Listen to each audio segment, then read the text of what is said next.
The days of the dirt cheap buffet and the 99-cent shrimp cocktail are long gone, and with inflation on the rise, finding a cheap meal out there is harder than ever. But if you're trying to save a buck on food, for whatever reason, contributor Brent Holmes tells us that you don't have to sacrifice satisfaction or flavor. Today on CityCast Las Vegas, Brent dishes on their favorite cheap eats around town, from falafels to food markets. It's March 23rd. I'm Dayvid Figler, and here's what Las Vegas is talking about.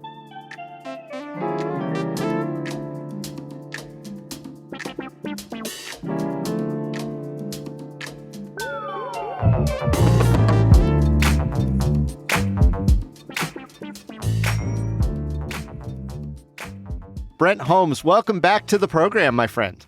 Hi, David. How are you?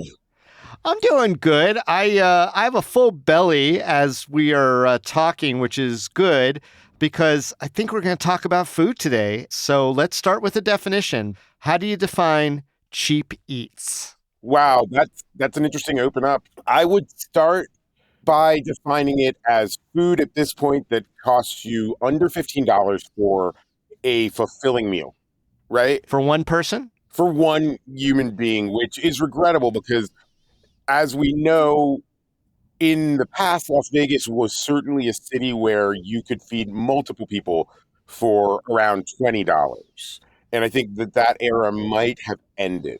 So you think that maybe in Las Vegas, cheap eats has transformed what it means? Yeah, I mean, I think the economy's transformed what cheap eats means. I think inflation, the pandemic, the general difficulty of running a restaurant or an industry under the circumstances that we're in right now as a city, those have all redefined what cheap eats are. So when I look around, I'm trying to find something that still feels like cheap eats felt 5 to 10 years ago. Mm.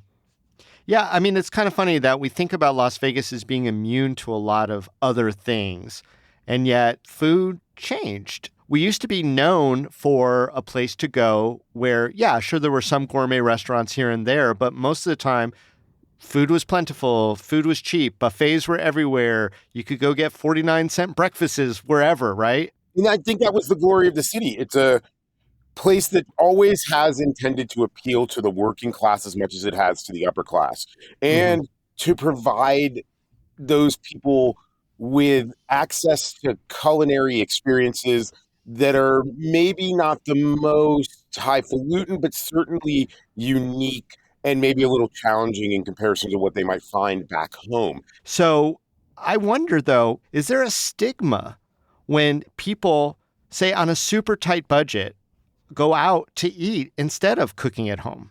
I hope not. I hope that we're past the point in culture where poverty is something that forces you to not have enjoyable experiences when you're on a very narrow income. That's not going to save your car payment. That's not going to save your rental payment and your gougy phone bills. And that's not going to stop inflation. None of those things are going to slow down or get out of the way because you spent $10 or $20 or even $30 to feed your family. Right. I mean, if you're poor, you shouldn't be relegated to only eating gruel. Like, sorry, until you embrace capitalism and make enough money for that avocado toast all the time, you're going to get gruel. Are you not supposed to have any pleasure in eating at all? It's not just that. I mean, let's say your family is on EBT, and yes, you can go shopping for groceries with whatever money that you're provided there, but also, damn it, come on, it's really hard to make a good cheeseburger at home. It's really hard to make pho at home. It's really hard to make exceptional food in the household, especially if you're not a very diligent or good cook. And that doesn't mean that people shouldn't be able to enjoy those things. Cooking at home, it requires labor, time, skill, sometimes certain equipment. So there are a lot of poor folk in our community, or people who don't have the extravagance to eat wherever they want, whenever they want, but there's still good cheap eats out there. So let's get into Brent Holmes' go-to Vegas cheap eats. Let me just throw out some categories, and you tell me where some spots in town are that fit it. So if you're on the go, you're on the run, you got to pick up, your kids or you got to get somewhere really quick, what's your on the go to? My favorite kind of on the go stuff is I like taco stands if it's a little later in the day, early afternoon or evening, if there's not a long line. Usually you can always find something pretty satisfying, pretty fulfilling, and two or three small tacos for $8 or $9. I really like our local markets. Places like Marketon, Mariana's, they have their own hot food counters, and you can walk up there and get dishes that you're just not going to make at home. Nobody's going to make a whole pork shoulder that often, right? Hmm. And they're going to give you shredded pork shoulder in a burrito, and it's going to be between $5 and $8. And those burritos are massive, so you really have the opportunity to make two meals out of it if you need to. At a place like Marketon, they have kind of a Cuban themed thing. So they have things like croquetas, which I adore, which is like mashed potatoes and a little bit of ham fried into kind of mozzarella stick style tubes, and they're like 78 cents. So, Yeah. go splurge, right? You can have those same experiences with Indian foods over at Ronnie's World Food.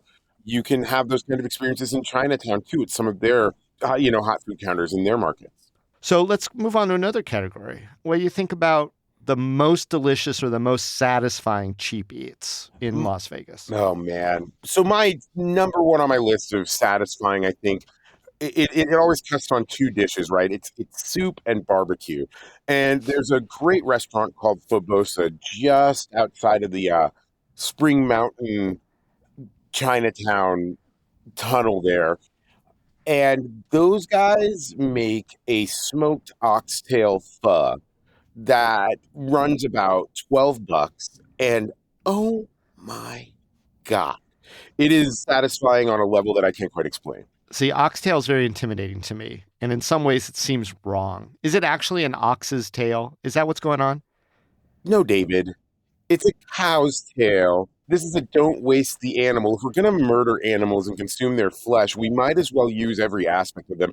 An oxtail, when cooked really slow, has that intense, rich beefiness that you really can't even get with like a steak.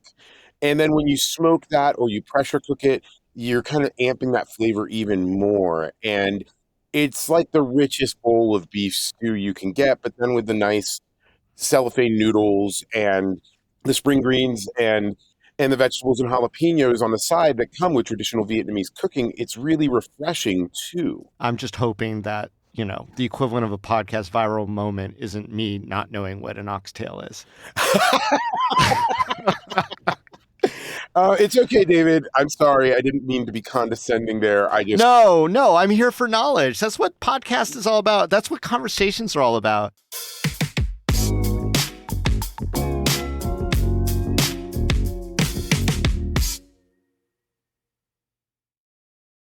Now, I want to go into another category of cheap eats, and this may or may not steer us away from some of the meat that you're talking about, and maybe there's some veggie picks in there.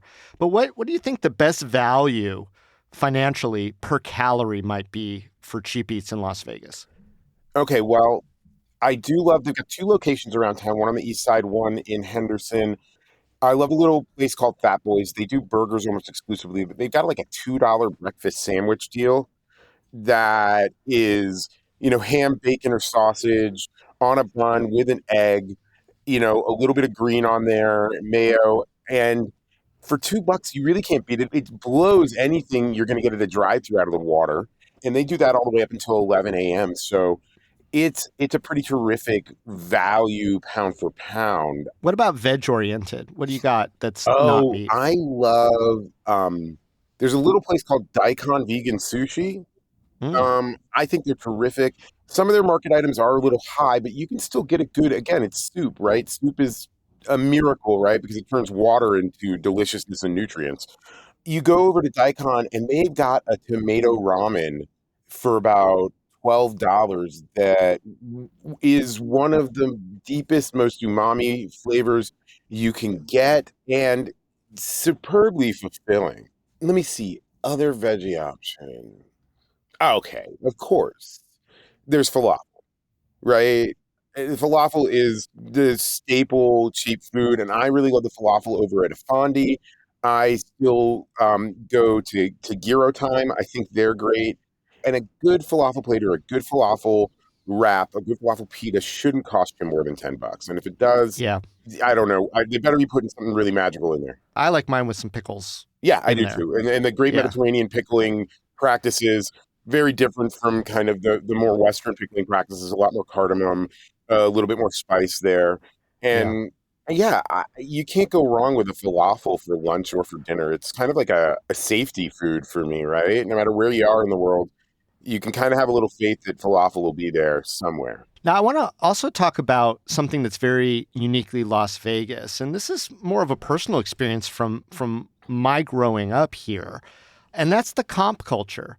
Sort of a unique role that casino food fills in the cheap eat space. So my dad was a gambler, and by nature wasn't always winning. In fact, most of the time not. And to kind of battle the food insecurity that comes from that, casinos would give us food. So we would get shrimp cocktail to no end. I mean, literally every meal had shrimp cocktail, talk about fancy. And we'd have our burgers and our giant shakes and all that stuff. I mean, a lot of food. And it was almost like your last meal every time because you didn't know. And so that was a staple. And my sister and I still joke about how much shrimp cocktail was shoved down our gullets when we were little kids and how that's probably completely messed us up mercury wise. But are you aware of any standout comped casino eats that might be around town or cheaper casino eats? Well, I can't help you with comps. I'm not part of any players clubs, but I do think that they still comp meals here and there. You do see a lot of things offered, not like when I was a kid where you would go to, what was then called the Bingo Palace and get 49-cent breakfast and load up on hash browns and eggs. But there's still that out there, those kind of, as they say, loss leaders to bring people in, even in fancy Vegas times. Yeah, absolutely. Those things still exist. Although I personally would like to challenge you, David, as a community leader, to bring back the 49-cent breakfast. Oh, I Want, just don't know if it's viable anymore. I don't, I don't care. I don't think it was viable then. Okay, we'll up the price, right? The 350 breakfast. Well, you used to get the 99-cent shrimp cocktail over at the Golden Gate downtown, and that's a thing of the past. Yeah, I know, and it's really genuinely tragic. And so I would say I don't really know. I avoid gambling and I avoid casinos to a certain extent, but every time I'm in one, I can't find anything under $15, even the low end stuff, even the hot dog stuff. Well, I don't know. I mean, I think and I'm familiar with Ellis Island has recently advertised steak dinner for $9.99. Stuff like that does exist. Is that a valid cheap eat? Does that count as a cheap eat when you have to go in a casino to go get it? I think if it's cheap, it's cheap. You don't have to gamble. Nobody's shoving anything in your face. You can go in there, get your 9.99 steak dinner, and waltz out feeling like a king. That's great. I'm 110% for that. And I don't know how enticing it is towards gaming anymore. I think the 9.99 steak dinner is the enticement at this point, not the slot machines. I think that era might be a little precarious right now. Well, it's interesting to see how that develops as our reputation as a culinary destination and maybe the premature death of the cheap buffet is announced. Yeah, but I mean, we still got tons of great cheap options. I mean, a quarter of Chinatown is still really viable.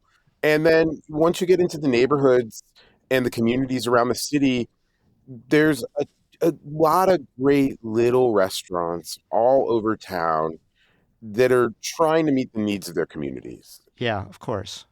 Brent, any other shout outs to some solid cheap eats in our community that people should be aware of? Absolutely. I think the Habanero Grill, they're up on Rainbow near Lake Mead. They are just terrific. They've got like a $3 fish taco deal, and these things are deep fried. They're plump. They're seasoned well. They've got all the fixins, but everything in that operation is really nice. It's clean. It's streamlined. It feels welcoming. The prices are just right, and you can't beat two fish tacos for $6 that are actually satisfying, that feel like you had a real meal at the end of the day. Brent Holmes, thanks for coming on CityCast Las Vegas, sharing the knowledge. I do appreciate you, man, and I'm looking forward for us breaking bread soon. Awesome. Yeah, I can't wait. Let's grab a bite. Thanks, Dayvid. A cheap bite. We'll do it.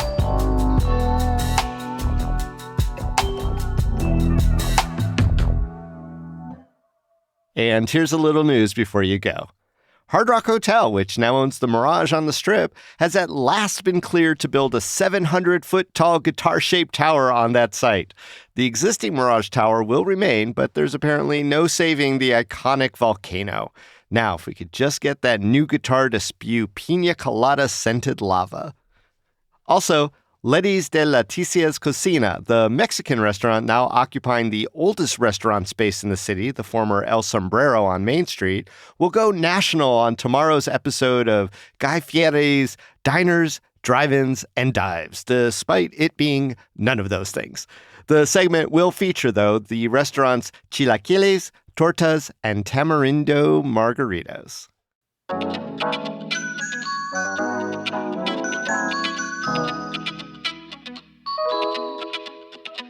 That's all for today here on CityCast Las Vegas. If you got some great tips from today's show, send it to a friend. Then rate the show, leave us a review, and subscribe to our amazing morning newsletter. We'll be back tomorrow morning with more news from around the city. Take care.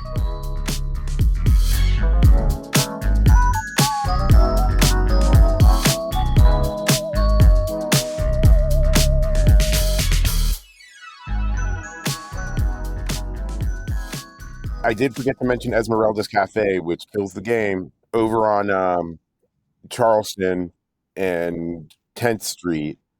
They have a beef burrito that's literally just like a baby's forearm worth of shredded beef and like some bell peppers just for flavor. And it's $7 still. It's $7. It was $7 5 years ago.